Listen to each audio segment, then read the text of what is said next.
Today we go over the Star Wars franchise when it comes to writer and director Rian Johnson of The Last Jedi and the character of Supreme Leader Snoke and what Rian Johnson had to say about the death of Supreme Leader Snoke himself. This is Mike Zero here. If you guys are new to the channel, do make sure to subscribe to see future Star Wars content.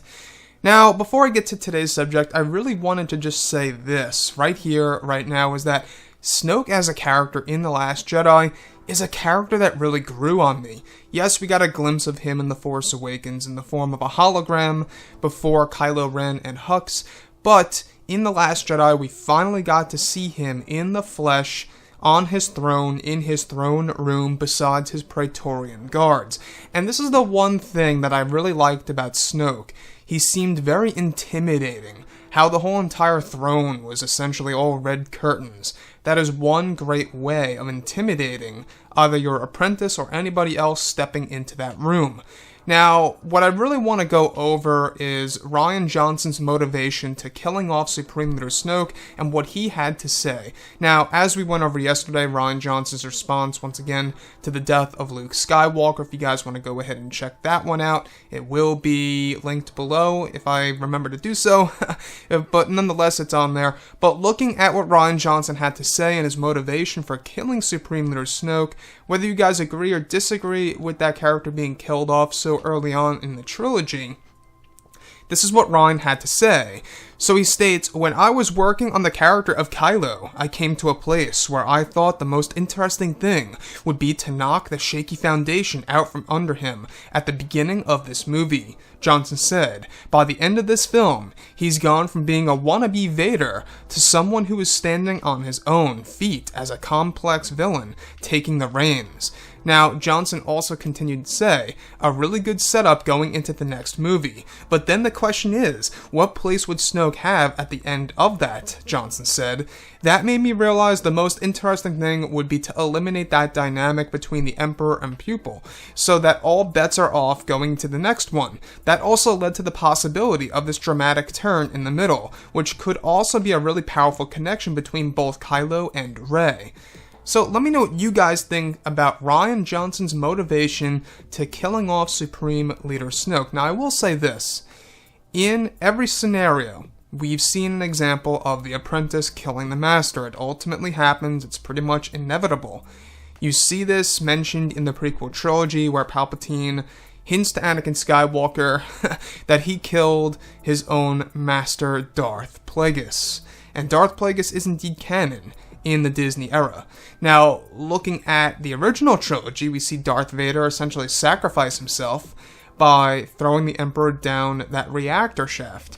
And now in the sequel trilogy, we have Kylo Ren using the Skywalker lightsaber to slice him in two, like Darth Maul. So, the thing I'm trying to get at here is that in the beginning of this video, I stated how Snoke really grew on me. As a character, he did. He was very intimidating. I liked the overall design, the contrast between the character and the background of how there's red curtains and how his Praetorian guards are all red and very samurai-like. There was something so cool about it that I just wish that before Snoke died, he got more action. We only got a little glimpse of Snoke using his actual powers. Now, sure, he used the Force upon Rey, but the one thing that I would have loved to see a whole lot more was more Force lightning. We only got a little glimpse of him using it on Kylo Ren, and that was Rian Johnson's way of creating this like parallel to that of Return of the Jedi, in which, you know, you have Palpatine using Force lightning on Luke Skywalker. So, the thing is about Snoke, alright?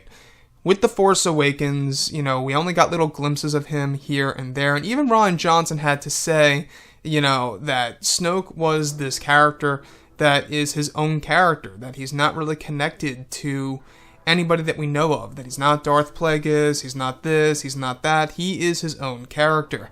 So, the reason Rian did this, in his mind, was to give Kylo Ren that power in Episode 9 by J.J. Abrams. And we can also expect to see him as Supreme Leader Ren. This only makes sense with what we have been talking about these past couple of days, with some of the concept art descriptions of both Kylo and Hux leading an army, a new band of stormtroopers ranging from different colors, different shades of white, gray, and black, some of which are helmetless, etc. Very exciting stuff, I gotta say. But looking at Snoke, guys, it should be very interesting to see if they explore more of his story from the past, his younger life, in another Star Wars project, be it, a TV show or a Star Wars anthology film or a new trilogy, whatever it may be. I think that Snoke's story could very well be explored, just how Palpatine's was in the prequel trilogy once again. Anyways, guys, drop a comment below. Let me know what you think about this, and if you guys did enjoy the content for today, do make sure to drop a thumbs up on this video to support the channel. I thank you all so very much for the kind support, and I'll catch you guys next time.